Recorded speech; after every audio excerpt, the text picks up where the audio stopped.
La semana pasada habíamos empezado ya con derivadas direccionales, habíamos trabajado la primera parte que tenía que ver con... em, ¿dónde estás acá? Ahí va. La definición de derivada direccional, que es el límite de un cociente incremental, ¿no? Solo que ahora la idea es que, parada en un punto, yo voy a dirigirme en la dirección y el sentido de un versor cualquiera. ¿No?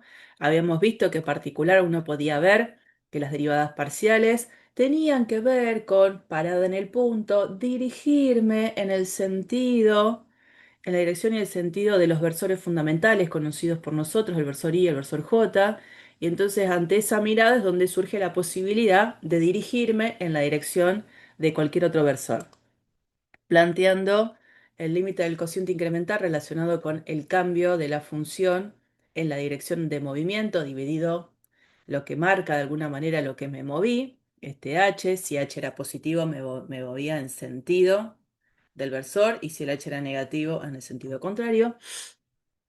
Si el límite de ese cociente incremental existe, el límite cuando h tiende a cero, a eso lo llamábamos derivada direccional de la función en el punto. Y como todo depende del cálculo de un límite, siempre se aclara al final, siempre que el límite exista. La derivada direccional, importante reconocer que si bien es un límite, es el límite en una variable.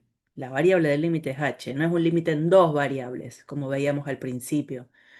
Es un número, y al ser un número esta derivada direccional tiene una interpretación geométrica que tiene que ver con lo que nosotros ya sabíamos, que si el número es positivo la función crece en esa dirección, si el número es negativo la función decrece, y particularmente ese número también tiene una interpretación geométrica relacionada con la pendiente de la recta tangente a una curva, donde uno ahora tiene que tener cuidado en cómo define o cómo indica quién es esa curva. La idea es que, parada en el punto de la gráfica, acá yo tengo, acuérdense, estas coordenadas serían x0 y 0, y hacia arriba, por supuesto considerando que acá tengo z0. En realidad z0, ¿quién es para mí? Lo que la función vale en el punto x0 y 0, o sea, este puntito P, se ve poco, voy a ponerlo en rojo. Este puntito P es el punto de coordenadas x0 y 0, f en x0 y 0, ¿no? Ese es el punto que pertenece a lo que es la gráfica de la función. Si por ese punto trazamos un plano proyectante sobre el plano XY que es paralelo a la dirección del versor que consideré para hacer la derivada direccional, y lo intersecto a ese plano con la superficie gráfica de la función, lo que obtenemos es una curva, que es la que está marcada acá en azul, ¿no? Y en el caso de existir el límite del cociente incremental planteado para la derivada direccional, ese numerito va a representar la pendiente de la recta tangente a la gráfica de esa curva en el punto P de contacto. Eso es lo que representa entonces la derivada direccional. Y particularmente habíamos trabajado con dos ejercicios, uno de ellos bastante sencillo al momento de hacer las cuentas, la derivada direccional de esta función en este punto y en la dirección de este versor. Habíamos hecho las cuentitas del límite del cociente incremental y llegamos a la conclusión de que en ese punto la derivada es 5 sobre raíz de 2. No fue dificultosa la cuenta, en algún momento el planteo de la cuenta sí tiene que ver con la parte conceptual relacionada con funciones de dos variables, pero al momento de pasar a esta instancia, esto ya se transformó en un ejercicio de cálculo 1. Cálculo de límite de una función en una variable donde aparece una indeterminación del estilo 0 sobre 0. A partir de ahí, todo lo que yo sé de cálculo 1 lo aplico y resuelvo el límite. Y el resultado que nos había dado fue esto. Luego, el último ejercicio que hicimos tenía que ver con una función que ya no era una función polinómica como la anterior, y tenía una particularidad importante. Acá el pedido tenía que ver con Dada esta función, definida en todo R2, para cualquier par xy distinto del 0, 0, para cualquier par xy distinto del 0, 0, la función tiene esta ley, mientras que particularmente para el par 0, 0, par en el cual no podría estar aplicando la ley anterior, la función le asigna el valor 0 como imagen. Entonces esa función está definida en todo R2. La idea era ver que se puede calcular la derivada direccional en la dirección de cualquier vector unitario, de cualquier versor en el origen. A través del planteo del límite del cociente incremental, llegábamos a la conclusión, en principio, cuando hacíamos todas las cuentas, que la derivada direccional de la función en el origen me daba este numerito final, por supuesto, siempre y cuando el número u1 sea distinto de 0, el u1 era la primera componente del versor genérico que habíamos considerado. Entonces la pregunta es, ¿y qué pasa si u1 es 0? Si u1 es 0 y justamente es la primera componente de un vector que yo ya sé que tiene que ser unitario, o sea, el módulo tiene que ser 1, la segunda componente del vector no quedaba otra de que fuese 1 o menos 1. Entonces estaríamos hablando del versor j o de su opuesto. Al calcular la derivada direccional en cualquiera de los dos versores, nos íbamos a dar cuenta que calculando el límite del cociente incremental, el resultado que obteníamos era 0. Bueno, esto quiere decir que la función en el origen tiene derivada direccional en la dirección de cualquier versor. La podría calcular cualquiera. Pero esta función tiene, por otro lado, una particularidad a detallar, que es que si bien existe la derivada direccional en el origen, en la dirección de cualquier versor, la función en ese punto no es continua, ¿no? Como se puede probar, viendo particularmente que el límite no existe de la función cuando yo me acerco al 0, 0. Y una propuesta eh, sería ver sobre alguna curva en particular que me puede dar la idea de dónde esta función no va a tener, no va a ser continua. Y lo que este ejercicio también me dice es que acá como que se amplían la situación, porque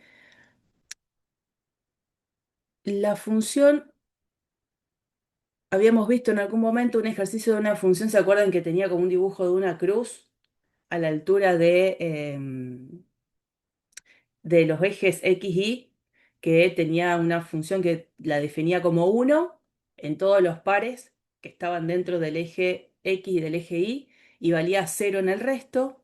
Esa función en el origen particularmente decíamos tenía derivadas parciales, pero sin embargo la función no era continua.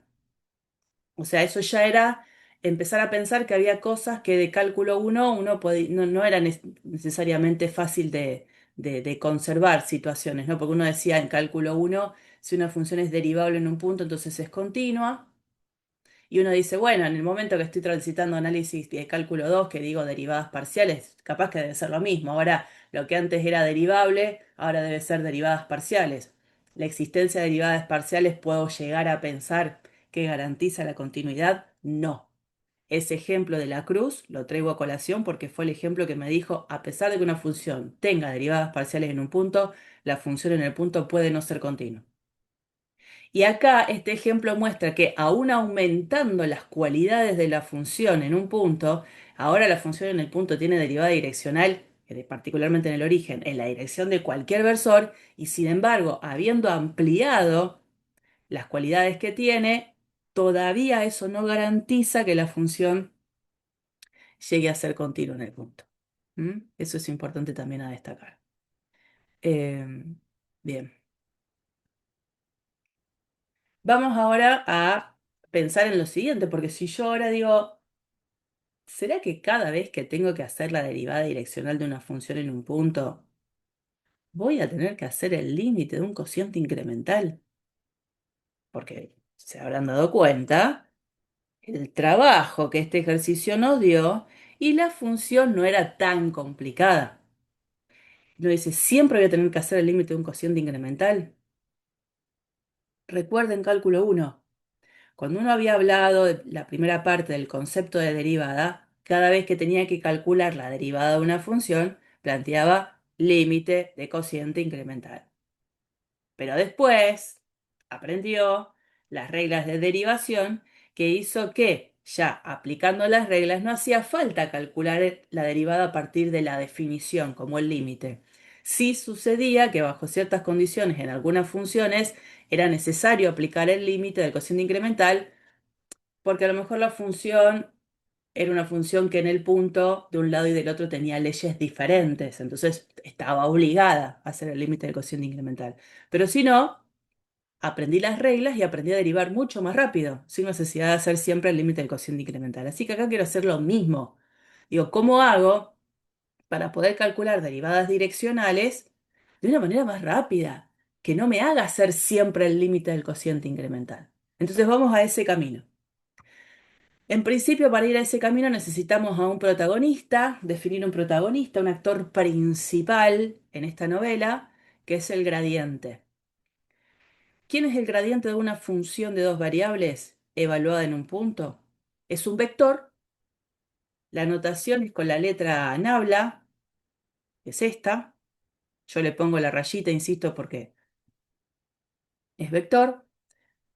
Ese vector, que es el gradiente de f evaluado en x0 y 0, es un vector que tiene como primera componente la derivada parcial de f respecto a x, evaluada en x0 y 0, y como segunda componente la derivada parcial de f respecto a y, evaluada en x0 y 0. Acá está escrito a partir de una suma vectorial con los versores fundamentales, pero si no, yo puedo escribir el gradiente de f en x0 y 0, que es un vector de componentes derivada parcial con respecto a x en x0 y 0, coma, derivada parcial con respecto a y en x0 y 0. La clásica notación de vector, poniendo las componentes. Si la función llegara a ser una función de tres variables, si esta función originalmente era una función de tres variables, el gradiente va a ser un vector ahora de tres componentes, porque voy a tener tres derivadas parciales. Entonces, en ese caso, el gradiente de f evaluado en una terna será el vector que tiene como componentes derivada parcial con respecto a x en x0 y 0z0, derivada parcial de f respecto a y en x0 y 0z0, y derivada parcial de f respecto a z en x0 y 0z0. Y acá les marco lo que en algún momento les había dicho como comentario. Uno cuando empieza a ver las derivadas parciales, empiezan con mucho estrellato y aprende a calcular las derivadas parciales a partir de las reglas de derivación, utilizándolas de las conocidas de cálculo 1, pensando en que si quiere calcular la derivada parcial de f respecto a x, piensa a la y como una constante y se invierten los roles cuando quiero hacer la otra derivada parcial. Y tenían mucho estrellato y aparecieron un montón. Cuando yo definí ahora las derivadas direccionales, la bajé a todas de un ondazo, a las dos. Le digo, ustedes tanto estrellato que tenían, resulta que fueron solo dos derivadas direccionales particulares, de las infinitas derivadas direccionales que puedo plantear. Entonces las bajé. Del top 5 la bajé 50. Ahora las vuelvo a subir. Vuelven a resurgir porque van a ser protagonistas en esto que estoy queriendo hacer, que es ver de qué manera puedo calcular la derivada direccional de una manera tan fácil como van a ver. Y eso se lo debo a este teorema que no tiene un nombre autor, como a veces tenemos el teorema de Fermat y que todo el mundo sabe de quién estamos hablando, o el teorema de Rolle. Bueno, este teorema va a ser fundamental para esto que queremos hacer, teorema que se va a poder demostrar, que dice lo siguiente. Si yo tengo una función diferenciable en un punto del dominio de la función, primera cosa, esto ya es un entonces. F admite derivada direccional en la dirección de cualquier versor. Importantísimo. Va a existir la derivada direccional en la dirección de cualquier versor. Y además, esta es la parte que se lleva mucho los laureles. Cuando quiero calcular la derivada direccional de la función en un punto en la dirección y el sentido de un versor, que ahora le pongo las componentes A y B, esa derivada direccional la voy a poder calcular, la voy a ver desde la última expresión, como el producto escalar entre el gradiente de la función en el punto y ese versor. Entonces, la derivada direccional de la función en el punto, puedo no calcularla a partir del límite del cociente incremental. Solo la calculo a partir de una cuenta muy sencilla, que es el producto escalar entre dos vectores.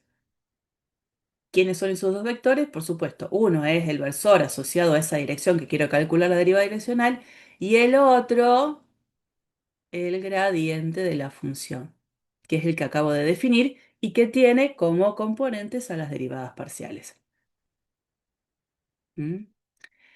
Vamos a ver, por supuesto, insisto con estas cosas, el teorema tiene sus condiciones.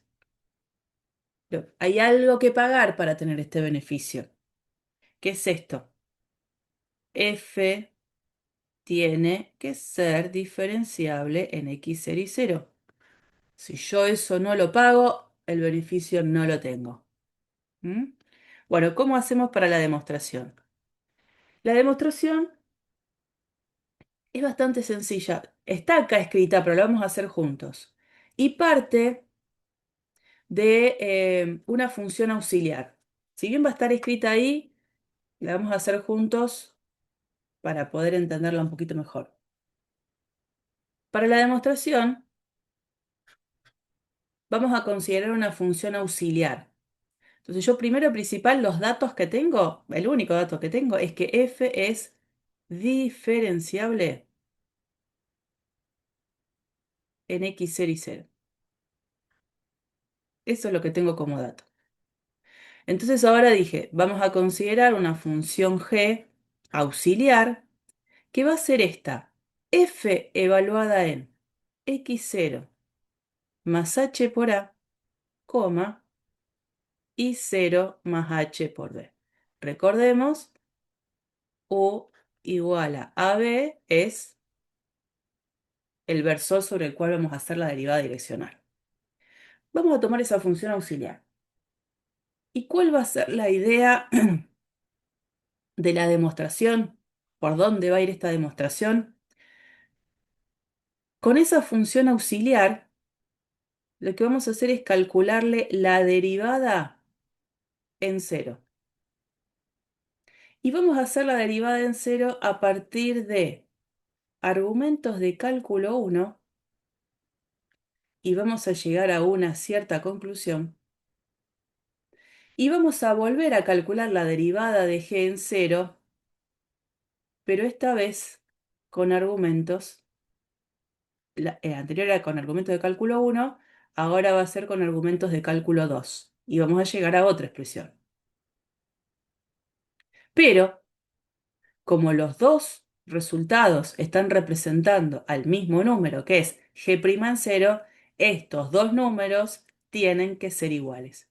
Y de ahí va a aparecer la fórmula. Esa es la estructura que vamos a manejar para hacer la demostración, ¿no? Entonces vamos con CAG de h, esta función, calculemos g' en cero.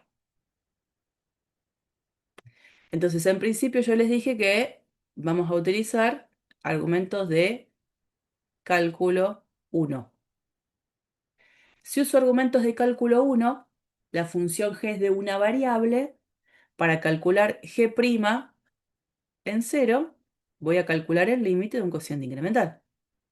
Límite cuando h tiende a 0 de g es lo que uno llamaría en 0 más h, menos g en 0 sobre h. Y entonces díganme ustedes, límite cuando h tiende a 0 de, abajo voy a dejar el h, ¿qué significa calcular g en 0 más h? O sea, g en h.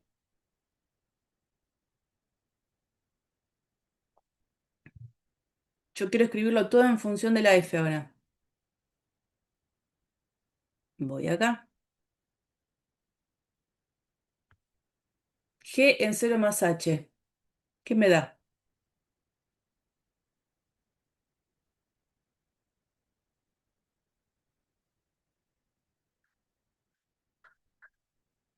¿Mm?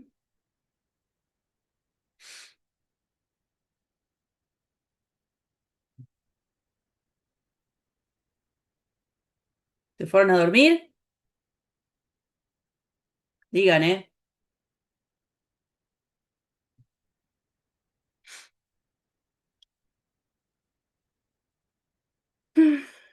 F en X0 más H por A, Y0 más H por B. Gracias. Y le tengo que restar G en cero. ¿Y quién es G en cero? ¿Quién es G en cero?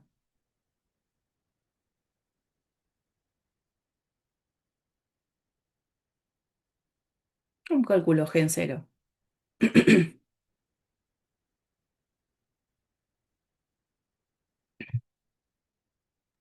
¿No sería fnx 0 y 0? Sí, ¿O no? señora. Porque es reemplazar la H por cero. Entonces me fijo del lado de la derecha, que es todo lo que tengo acá, y digo, reemplazar H por cero me queda F en X0 y cero. Cuando veo lo que tengo en este límite del cociente incremental, digo, lo que me quedó ahí es lo que yo reconozco como definición del límite de cociente incremental que puse cuando veíamos derivada direccional. Entonces, de este lado, digo, mira lo que llegué. Esto es la derivada direccional de f en x0 y cero en la dirección de Seversor U. O sea que esto, esto que está acá, sería lo que tendría que poner en esta conclusión, porque es el resultado del que llego calculando g' en cero con argumentos de cálculo 1. Bien, ahora volvemos al principio y vamos a calcular lo mismo, g' en cero, pero esta vez con argumentos de cálculo 2. Cuando pienso que tengo que pensar con argumentos de cálculo 2 es porque me doy cuenta que esa función g fue construida a partir de una composición de una función f de dos variables, originalmente, donde cada una de ellas depende de h, porque el x0 y 0 son las coordenadas de un punto específico en el cual yo me paro. A y B son las componentes de un versor específico que me están dando. El h es lo que funciona como variable. Entonces, resulta que me doy cuenta que si yo pienso en f, una función de dos variables, pero que cada una de ellas depende de h, lo que yo tengo acá sería la definición de lo que puse arriba, g de h. Entonces, si yo quiero calcular g' en cero, pensándolo en argumentos de cálculo 2, primero debería calcular cómo queda g' de h para luego después calcular g' reemplazando el h por cero. Entonces, ¿cómo queda g' en h? Cuando yo hago este dibujito, me doy cuenta de que acá hay una composición, hay una regla de la cadena, hay un diagrama de árbol establecido. Y entonces para calcular g' de h, ¿qué voy a utilizar para calcular g' de h cuando es una función f de dos variables que se componen con una sola? ¿Qué uso?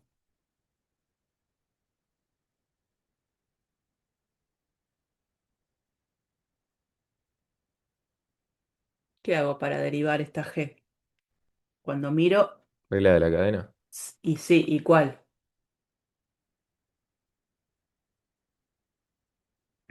Digo cuál porque cuando hablamos de regla de la cadena, en cálculo 2 no hay una sola forma de derivar, porque depende de algo. Había caso uno y caso 2 de regla de la cadena. ¿Cuál de los dos uso?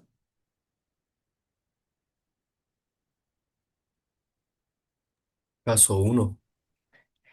Sí, fue como ahí, no fue más una pregunta, ¿sí? Caso uno. ¿Por qué caso uno? Se usaba el caso uno cuando después de haber hecho toda la composición, quedaba todo dependiendo de una sola variable. ¿Qué es lo que sucede ahí? Es como pensar que en el diagrama de árbol las hojitas son siempre la misma letra, ¿no? No aparecen dos letras o tres letras nuevas, no, aparece solo una. Entonces acá lo que vamos a usar es caso uno, regla de la cadena, y bueno, el diagrama de árbol se supone que a mí me ayuda a recordar la fórmula. Entonces, ¿cómo era esto? Era la derivada parcial de f respecto a x evaluada en todo lo de adentro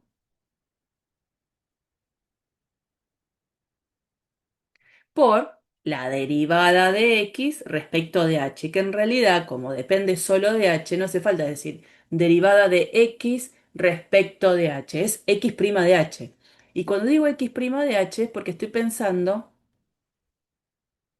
que, a ver, esto para mí, x de h es x sub 0 más h por a, lo que aparece en esta primera componente, y cuando hablo de en algún momento y de h va a ser x sub 0 más h por b.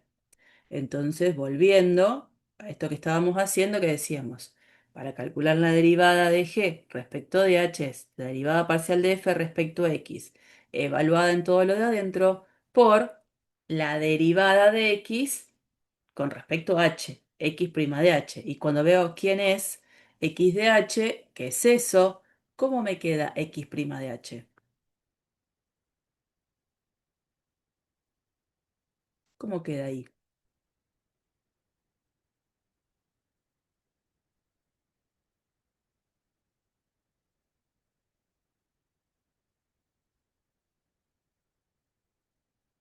Si esto es x de h y quiero hacer x', la única variable en juego es h para ella. ¿Qué me queda x' de h? Queda A. Claro, queda solo a. Entonces esto que yo acá pongo por fórmula x' de h, yo ya sé que eso va a ser a, ¿no? Bueno, igual sigo.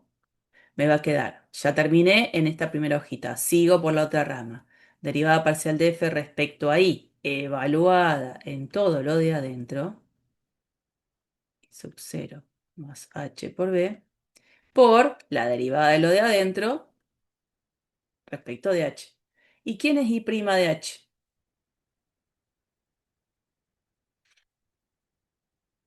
Esto.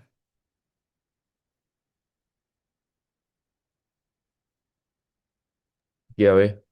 Y en este caso sería b, porque tengo que mirar acá y la derivada de y respecto de h es b.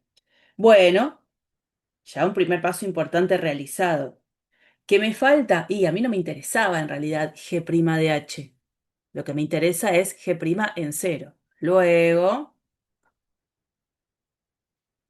g' en cero es, cada vez que aparezca el h, lo voy a reemplazar por cero. Obviamente, acá yo ya esto lo reemplacé por a. Esto yo ya lo reemplacé por b. Me dieron constantes esas derivadas. Lo que tendría que reemplazar por h igual cero es estas h que están acá. Estas y esta. Entonces, cuando reemplazo, me queda derivada parcial de f respecto a x en x0 y sub 0, porque es lo que queda en esas dos coordenadas, por a, más derivada parcial con respecto a y en x0 y 0, que es lo que queda después de haber reemplazado el h por 0, por b. Y resulta que este numerito que está acá, ahí no parece, pero es un x sub 0, ¿no? Este numerito que está acá, que surge a ser una suma entre dos números y encima esos dos números surgen como producto de otros dos, la puedo disfrazar de una manera interesante para mí. La puedo pensar a este resultado como el cálculo final del producto escalar de dos vectores que hayan sido bien elegidos, ¿no? O sea, si yo les digo, por ejemplo, quiero disfrazar 1 por 2 más 3 por 4 como el resultado de un producto escalar entre dos vectores, una opción podría decir, es el vector 1, 3 escalar con el vector 2, 4. Esa sería una opción. Pero también podría pensar en 1, 4 escalar 2, 3. ¿O no? La cuenta me da lo mismo. O podría seguir cambiando opciones, cambiando de lugar el 1 y el 2. Entonces digo, a ver acá, ¿de qué manera puedo disfrazar este resultado como el producto escalar entre dos vectores que para mí algo representen y que sean algo en este contexto? Bueno, fíjense que si yo tomo como vector aquel que tiene como componentes la derivada parcial con respecto a x en x0 y 0, coma, derivada parcial de f respecto a y en x0 y 0, y hago el producto escalar con el vector que queda de considerar las componentes a y b, el resultado que obtengo es el mismo que tengo acá, ¿no? Hago primera componente por primera componente más segunda componente por segunda componente y tengo el resultado que tenía acá a la izquierda. Pero estos vectores son conocidos en donde yo estoy. Este que está acá es el vector gradiente de la función evaluada en x0 y 0. Y este vector que está acá es el vector que habíamos definido allá arriba, era mi versor. O sea que acabo de llegar a ver que la derivada de g la derivada de g evaluada en 0 me está dando esta cuenta. O sea que con argumentos de cálculo 2 acabo de llegar a ver que g' en 0 me da lo que yo acabo de recuadrar en rojo. Entonces, por lo tanto, se tiene que g' en 0 es, por un lado, la derivada direccional de f en x0 y 0 en la dirección del versor u, pero la derivada de g en 0 también es el gradiente de f en x0 y 0 escalar u. Y todo esto es gracias a que la función es diferenciable. ¿Por qué? Porque si yo no tenía el dato de que la función era diferenciable, no podría haber hecho nunca el caso 1 de regla de la cadena, que para aplicar el caso 1 de regla de la cadena necesitaba que las funciones en juego fuesen diferenciables. Y entonces, por supuesto, con lo que me quedo finalmente es con este último recuadro. Porque el protagonismo de la G, en este caso, fue solo auxiliar, fue un actor de reparto, pobre, quedó ahí, si bien fue esencial, con lo que me quedo es con esta última parte. Y ahí se demostraría entonces el teorema. Bueno, esto mismo que yo hice acá, a lo mejor en un orden diferente, es tal cual lo que aparece en esto, que es lo que ustedes pueden encontrar también en el steward, porque es la captura del steward. ¿Mm? Así que cualquiera de las dos versiones es exactamente lo mismo, está hecha la demostración entonces ahí. Vamos ahora a un ejercicio en concreto de cómo se aplica esto. Ah, miren, yo siempre quiero volver a este ejercicio. ¿Se acuerdan este? Que habíamos llegado a la conclusión que la derivada direccional en la dirección de este versor me había dado 5 sobre raíz de 2. Bueno, quiero hacerlo ahora pensando en que ya conozco el teorema de recién. Entonces, acá nosotros ya teníamos de antemano que la derivada direccional en el punto 1, 2 en la dirección del vector u me había dado 5 sobre raíz de 2. Esto yo ya lo sé. Lo hice antes a pulmón con el límite del cociente incremental. Fíjense que lo puedo hacer ahora utilizando el argumento con el teorema de recién. ¿Qué es lo que tengo que decir? Bueno, la función f será una función diferenciable en el punto en cuestión y ahí tengo que recordar lo que se había dado también en aquel apunte de regla de la cadena, donde habíamos dicho, ¿se acuerdan? Derivadas parciales de la función continuas en x0 y 0 me aseguraba que la función es diferenciable en x0 y 0. Y esto continuaba, si bien ahora no me está interesando, pero continuaba, si f es diferenciable, f es continua en x0 y 0. Eso es algo ya visto. La primera implicancia que escribiera era la que no habíamos demostrado, pero esta sí la habíamos demostrado. Bueno, vamos a tener eso ahora en cuenta para que nos ayude. Esta función es una función polinómica, es de las más buenas que me pueden dar, y entonces acá yo lo que tendría que ver es, que es lo que sí va a pasar, si las derivadas parciales en el punto son continuas.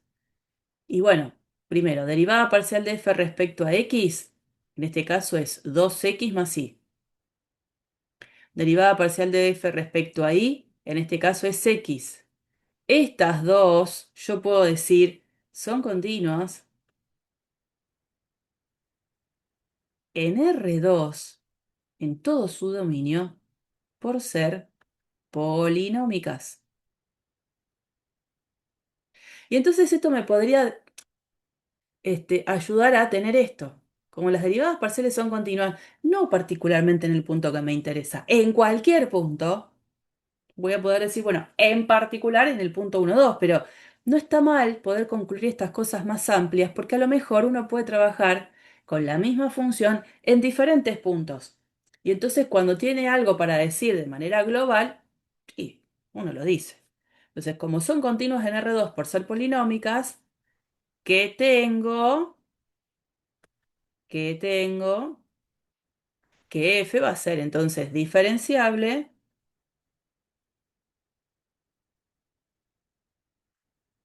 también en R2. Esto quiere decir que f es diferenciable en particular en p sub 0, 1, 2. Cuando yo ahora estoy pagando para poder tener el servicio pro de esta situación, digo, por lo tanto, la derivada direccional de la función en el punto 1, 2, en la dirección del vector, lo puedo calcular así, como el gradiente de la función en 1, 2, escalar ese versor. Entonces ahora digo, bueno, ¿cuáles son las componentes del gradiente? Y la primera componente es evaluar esta función en el punto 1, 2. Reemplazo la x por 1, reemplazo la y por 2, me queda un 4. La segunda componente del gradiente, y ahora veo esta función que la tengo que evaluar en el punto 1, 2. Solamente queda la x, o sea, 1. Escalar el versor, que lo tengo acá arriba, me lo presentaron, 1 sobre raíz de 2, 1 sobre raíz de 2. Cuando hago el producto escalar, ¿qué me queda? Primera por primera, 4 sobre raíz de 2, más segunda por segunda, 1 sobre raíz de 2, esto es 5 sobre raíz de 2. El mismo resultado que teníamos antes. Y no tengo que estar haciendo el límite de nada. Haciendo solamente el producto escalar entre dos vectores, lo tengo. Pero que quede claro que uno está pagando. ¿Mm? Bueno, entonces entendiendo eso, vamos a lo mejor a un ejemplo que tiene algunas otras cuentas, que es este. Acá el ejemplo dice determinar la derivada de esta función en el punto 2, 0 en la dirección de este versor, de este vector. Bueno, la función dejó de ser polinómica y el vector sobre el cual se quiere hacer la derivada direccional no es versor. Entonces, cuando no era versor, yo ya sabía lo que tenía que hacer. Tenía que buscar su versor asociado, porque su versor asociado mantiene la dirección, mantiene el sentido del vector, solo que ahora va a tener módulo 1, que es lo que quiero. Entonces, esa parte es fácil de solucionar. Y lo que hago es, al vector lo divido por su módulo, el módulo de este vector es 5, y entonces este va a ser el versor. 3 sobre 5 menos 4 quintos, ¿no? Entonces, el u sub 0, 3 quintos menos 4 quintos. Y ahora tengo que, acá lo dice un poco coloquial, dice, las derivadas parciales de f son continuas en todas partes. Vamos a dejarlo un poquito mejor a eso. Como diría, en todas partes quiere decir en todo R2. Vamos a mejorarlo. La derivada parcial de f respecto a x, si la tengo que calcular, en este caso tengo que derivar este producto, entonces me va a quedar e a la i, más, y la derivada de esto con respecto a x, ahí sí hay una regla de la cadena, es menos, acá, no por ahí más, menos seno de todo lo de adentro por la derivada de lo de adentro con respecto a x, que me va a quedar y. Y la derivada parcial de f respecto a y, vuelvo al principio, me va a quedar en x a la y menos seno de xy, solo que ahora por x. Esas funciones, está bien, no son polinómicas, pero sí es cierto que están escritas a partir de suma, resta y multiplicación de funciones que sí son continuas, porque o son exponenciales, o son trigonométricas, o algunas, por supuesto, son polinómicas, la y, la x por y. Entonces, lo que hay que decir es que las derivadas parciales, la derivada parcial de f respecto a x y la derivada parcial con respecto a y, son continuas en R2 por ser suma, multiplicación y composición de funciones continuas en R2. Por lo tanto, f es diferenciable en R2. Eso que ahí muy levemente dice las derivadas parciales de f son continuas en todas partes, digo, hay que aclararlo un poquito mejor. Las derivadas parciales son continuas por esta condición y entonces yo puedo decir que la función es diferenciable en R2. Al ser diferenciable la función en R2, me permito tener el permiso de calcular la derivada direccional a partir de esta cuenta. El gradiente de la función en el punto, escalar el versor ese asociado que habíamos dicho recién. Entonces lo que queda ahora es, si yo ya tenía las derivadas parciales, las evalúo en el punto, estos son los numeritos que tengo, y hago el producto escalar. O sea, el producto es entre el vector de componentes 1, 2, escalar con el vector de componentes 3 sobre 5, menos 4 sobre 5. Y esta es la cuenta que queda de hacer ese producto escalar.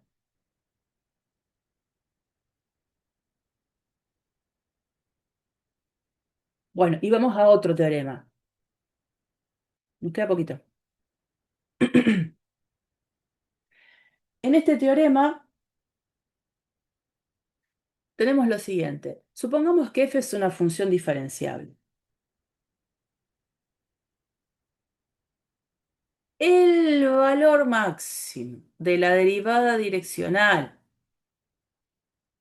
en el punto x0 y 0, el valor máximo de la derivada direccional de la función en el punto x0 y 0 es este numerito. El módulo del gradiente de la función en el punto. Ese es el valor máximo de la derivada direccional. ¿Y cuándo se produce? Se produce cuando el vector u, que es el que está dando la dirección sobre la cual voy a derivar, tiene la misma dirección y sentido que el gradiente de la función en el punto. Es como decir que viendo hacia dónde tengo que apuntar el vector u para que la derivada direccional sea lo más grande posible. En algún momento, yo ahora después voy a volver a esto.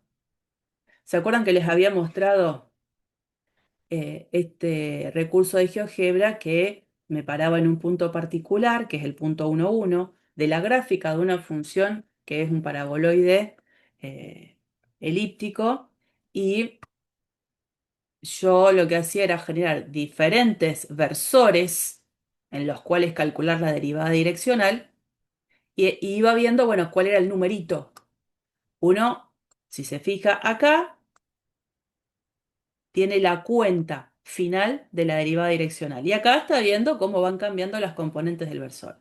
Si uno mira esta parte, se va a dar cuenta que a medida que voy cambiando la dirección, ese numerito también va cambiando.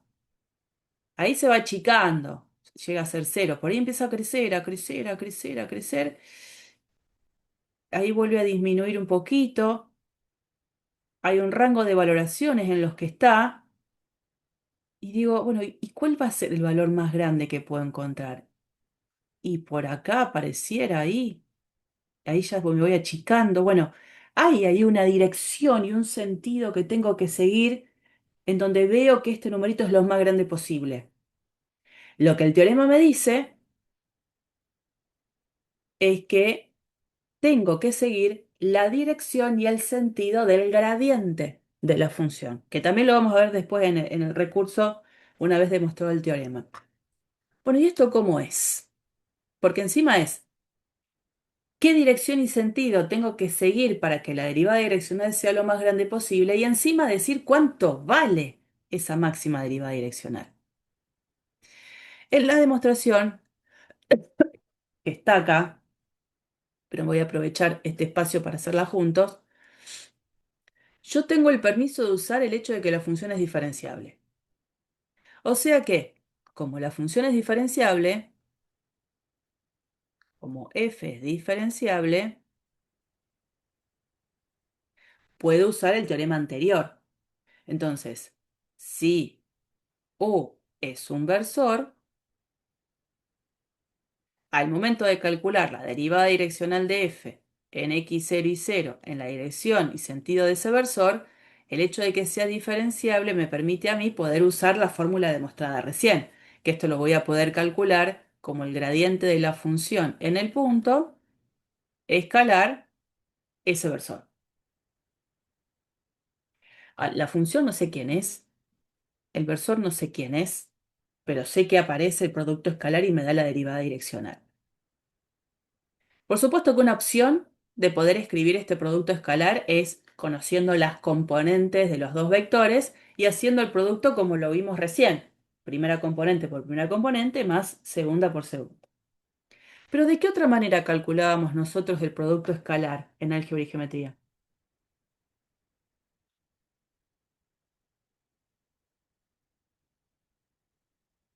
¿Cómo se hacía también? Que en realidad era la primera forma.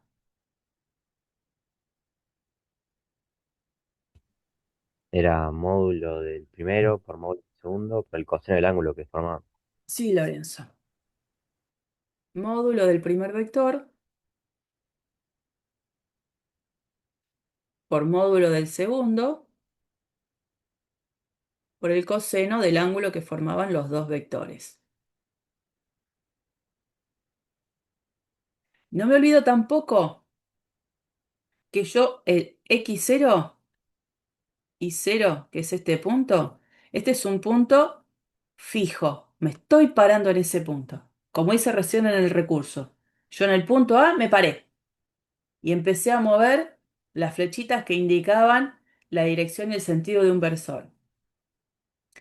Entonces, me estoy parando en un punto fijo y hago derivada direccional en la dirección de cualquier versor. ¿Qué es lo que puedo rescatar del lado de la derecha? Como el punto es fijo, el gradiente cuando lo evalúe en ese punto me va a dar un vector específico, que no va a cambiar si yo cambio la dirección del vector u. Entonces esto, que es el módulo de ese vector, es un número fijo al estar fijo x0 y 0. ¿Qué pasa con el módulo de u? Es una. Es uno porque u es versor. Entonces no conozco sus componentes, pero lo que estoy segura es que su módulo vale uno. Y entonces resulta que el producto escalar entre el gradiente y u lo estoy viendo como el módulo de un vector que es fijo. Una vez que, entonces, vale 5, quedó el 5 fijo. Lo multiplico por uno porque es el módulo del versor. Y estoy multiplicando por alguien que sí es cierto que va a cambiar la valoración, obviamente cuando vaya cambiando el ángulo que forman los dos vectores. Entonces, si yo quiero encontrar el valor máximo de este producto, como ese producto está formado por tres números donde uno es fijo y el otro vale uno, el producto de los tres números va a ser máximo cuanto más grande sea el tercer número que está variando todo el tiempo. Entonces, lo que yo voy a decir es esto. La derivada direccional de la función en el punto x0 y 0 en la dirección del versor u es máximo, cuando el coseno del ángulo entre estos dos vectores me dé el número más grande posible. ¿Y cuál es el número más grande posible que me puede dar el coseno de un ángulo? Uno. 1. Porque cualquier otro ángulo me va a dar un coseno que va a ser más chiquito que 1. Y entonces va a ser que el producto de los tres números me dé más chico. Y yo creo que sea lo más grande posible. Y para que el coseno de un ángulo me dé 1, pensando que el ángulo surgió como ángulo entre vectores, cuando hablamos de ángulos entre vectores, recordemos que hay una condición. Cuando hablo de ángulo entre vectores, ese ángulo, por definición de ángulo entre vectores, siempre va a ser menor o igual que 180 y mayor o igual de 0 grados. Está en ese rango de valoraciones. Entonces, en ese rango de valoraciones, ¿cuál debería ser el ángulo para que el coseno me dé 1? Cero. El ángulo entre el gradiente y u tiene que ser de 0 grados. De esa manera, si los dos vectores forman un ángulo de 0 grados, ¿cómo son los vectores? Coincidente No, o paralelo. que eso es otra cosa. Pero algo más que encima que paralelos, porque se puede, porque paralelo, Misma Que tiene el mismo dirección, sentido también. es el sentido. eso. Lo importante es que eso quiere decir que el gradiente de f y u son paralelos de igual sentido. O sea, u como vector tiene que tener la misma dirección y el mismo sentido del gradiente, ¿no? Vamos a escribirlo así, así dejo mejor expresado lo que quiero. Esto quiere decir que u tiene igual dirección y sentido que el gradiente de f en x0 y 0. Bien, y ahora ya descubrí que el versor tiene que tener la misma dirección y el sentido del gradiente. Y ahora digo, bueno, ¿y cuánto me da entonces ese numerito de derivada direccional? Y además, en esa dirección y sentido, la derivada direccional en x0 y 0 en la dirección de ese versor, ¿cuánto vale? Y voy a la cuenta anterior marcada en rosa. El módulo del gradiente de f en x0 y 0. Dijimos, por 1. Y por 1 nuevamente, que es el valor del coseno que estoy diciendo que va a ser el valor máximo. O sea, el módulo del gradiente de f en x0 y 0. O sea que ahí estoy concluyendo ya las dos cosas. Estoy viendo cuál es la dirección que tiene que tener u, y estoy diciendo que esa derivada direccional va a tener que valer el módulo del gradiente. ¿Mm? Bien, todo eso, por supuesto, está escrito en la diapositiva siguiente en un par de pasos. ¿Mm? Lo mismo, lo mismo, lo mismo. Y aparecen estas preguntas. ¿En qué dirección y sentido se obtiene la mínima derivada direccional? ¿En qué dirección? La derivada direccional es nula.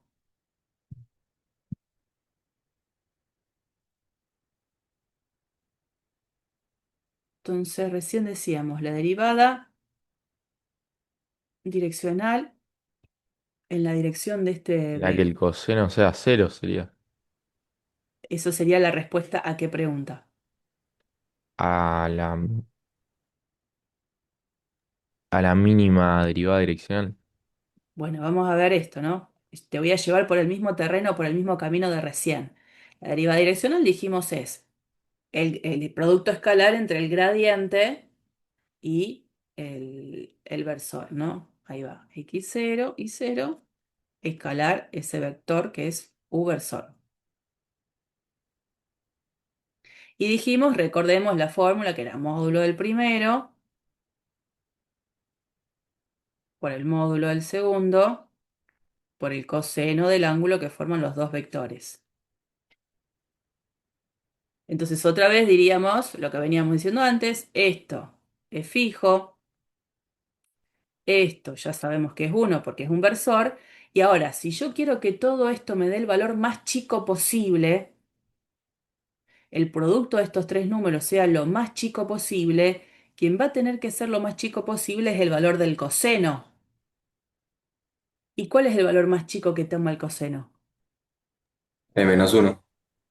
-1, que no es 0, -1. Entonces, para que la derivada direccional en x0 y 0 sea mínima, lo que va a tener que pasar es que el coseno del ángulo que forman estos dos vectores tiene que ser -1. Y en ese caso, ¿qué pasa con los dos vectores? ¿Qué ángulo van a tener que formar?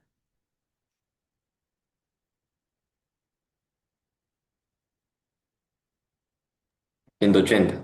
180 grados. Y eso quiere decir que el vector u, ¿cómo va a ser con respecto al gradiente? Opuesto. No, que va a ser opuesto, no.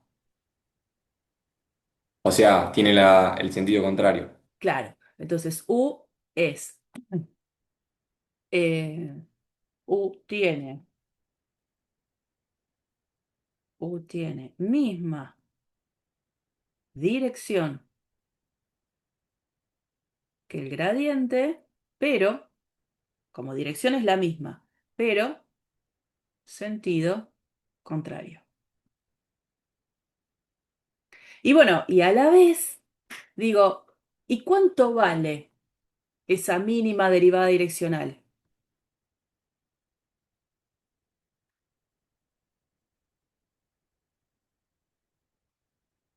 ¿Cuánto va a valer la mínima derivada direccional?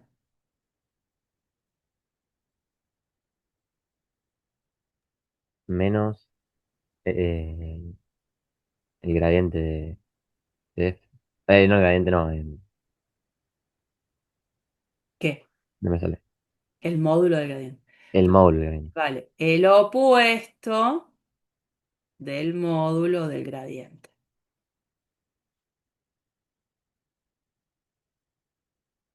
Entonces, para que sea mínima la derivada direccional, U tiene que tener la misma dirección del gradiente, pero sentido contrario, y el valor de la mínima derivada direccional es el opuesto del gradiente. Bien, y si parada en esta misma situación, ahora tendría que contestar la segunda, porque ya tengo contestada esa primera pregunta. Y para contestar la segunda, para que la derivada ahora direccional en el x0 y 0 en la dirección del versor sea 0, o sea nula. La derivada direccional es el módulo del gradiente por el módulo de u por el coseno. Esto es fijo, la verdad que no sé cuánto vale, ¿cierto? Esto es 1. Pero para asegurarme que el producto de los tres sea 0, ¿quién va a tener que ser 0? El coseno del ángulo que forman el gradiente con u Y y si el valor del forma. ángulo que tiene que ¿Y el ser ángulo quién sería? pi sobre 2, 90. Exacto. Entonces, para que la derivada direccional sea 0, el coseno del ángulo tiene que ser 0, lo que significa que, como dijiste vos, el ángulo entre los dos vectores es de 90 grados, tienen que ser perpendiculares. Bien, ahí contestamos la segunda pregunta. Y bueno, la idea sería, en este GeoGebra, les voy a dejar visible el gradiente. Miren, yo parada en el punto A, acá en verde, tengo representado lo que es el gradiente de la función en el punto. Yo voy cambiando la dirección del versor, el gradiente quedó fijo, porque el gradiente dijimos es fijo. Elegido un punto, el gradiente es fijo. Entonces fíjense que este puntito que me va a estar dando diferentes versores, yo lo que quiero es que miren acá. Miren este resultado, este que está acá, y que realmente cuando este vectorcito que yo lo estoy haciendo móvil tiene la misma dirección y el mismo sentido del vector verde, fíjense que esta cuenta es lo más grande posible. Yo me voy moviendo, me voy moviendo. Cuando me muevo en la dirección, me quedé ahí, me dio raíz de 2. Un 1,41 y sigue, ¿no? Sigo para allá. Ahí ya me empezó a dar más chiquito, más chiquito.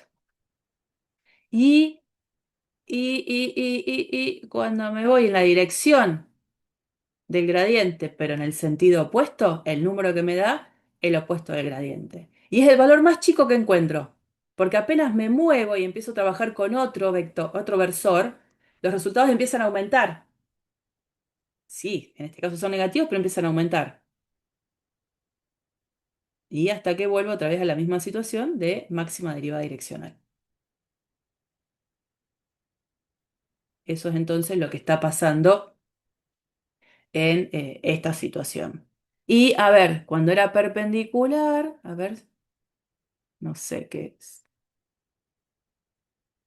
Ahí me cuesta poner el tema de la perpendicularidad, ¿no?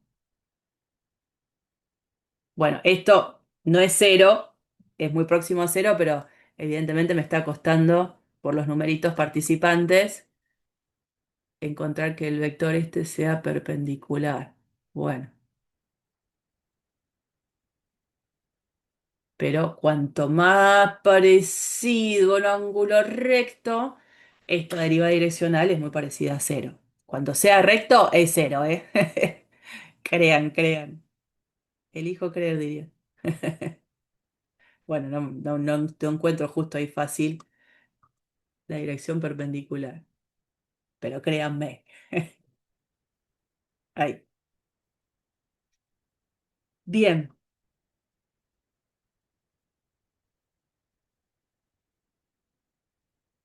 este ejemplo es el que estuvimos viendo recién, así que lo paso de largo. Es exactamente lo que hice en GeoGebra con ese ejemplo. Y vamos a estos dos últimos temas a considerar. Miren esta situación. Vamos a tener una función diferenciable y que tiene un valor constante a lo largo de una curva R.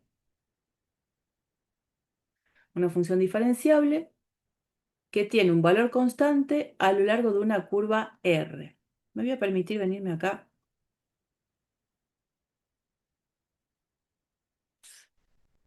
No, este no. Este. Entonces tengo situación, una función f diferenciable.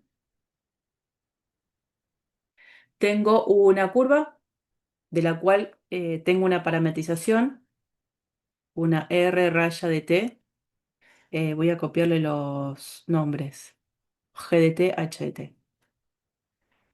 G de t por I, H de t por j, con t en un cierto intervalo. Lo que nosotros sabemos es una función vectorial. La gráfica de esta función vectorial va a ser una curva, ¿no? Y la idea es que cuando yo evalúo la función de dos variables en cada punto de esta curva, Lo que tengo es que la función evaluada en los puntos de la curva me da siempre un valor constante. Entonces, para evaluar la función en los puntos de la curva, digo, no voy a poner f de xy para cualquier xy dentro del dominio de la función. El x y el y quiero que sean los puntos relacionados con los puntos en la curva. Entonces voy a hacer esto, f evaluada en g de t, h de t. Yo de esta manera lo que digo es que concentro mirar la función en los pares de la curva. Y tengo el dato de que la función en todos esos pares tiene un mismo valor constante c, un c número real. No es este C el mismo de acá, este C mayúscula es del nombre habitual que le ponemos a las curvas. ¿Mm? Bueno, básicamente lo que estoy diciendo es que me estoy parando en lo que sería una curva de nivel de la función f, porque recordemos la definición de curva de nivel, es una curva que surge porque la función evaluada en todos los puntos me da siempre el mismo valor constante. Bien, ¿qué pasa si acá proponemos lo siguiente? Derivemos miembro a miembro respecto a t.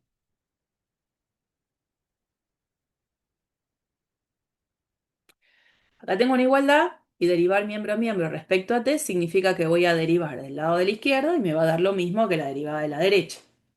La parte de la derecha es la fácil de derivar, porque como tengo que derivar una constante, la derivada de la constante es cero. Eso ya lo sé. Ahora tengo que derivar el lado de la izquierda.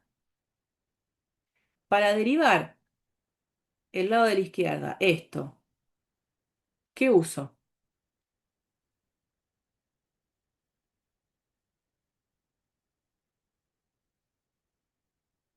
¿Qué uso para derivar el lado de la izquierda? Regla de la cadena. Caso Uno.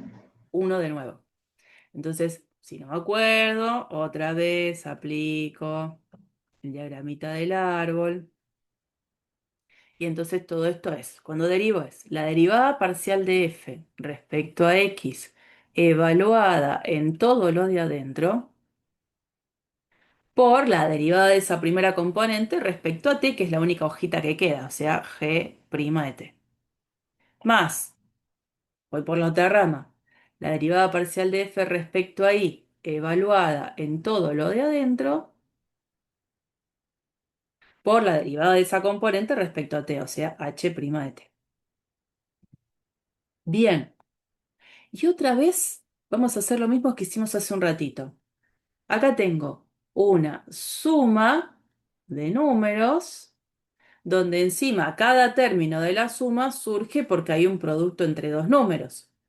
Entonces, la idea es disfrazar este resultado a partir del producto escalar de dos vectores que hayan sido bien elegidos. Bien elegido digo porque represente algo en el contexto en el que estamos trabajando.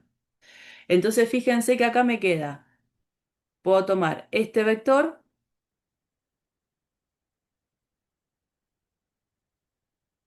coma,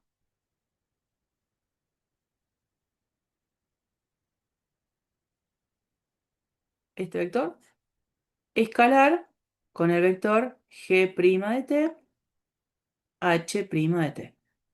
Y que me está dando cero ese resultado. Esto que está acá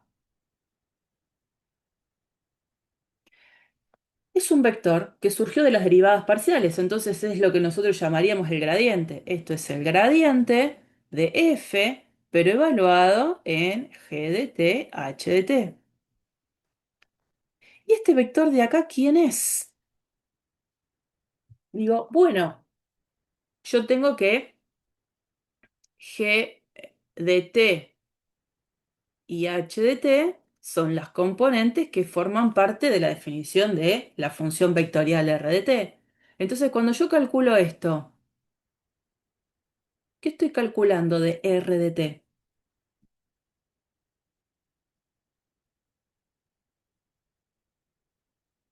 ¿Qué estoy calculando? El vector tangente. Bueno, está bien, está bien, está muy bien.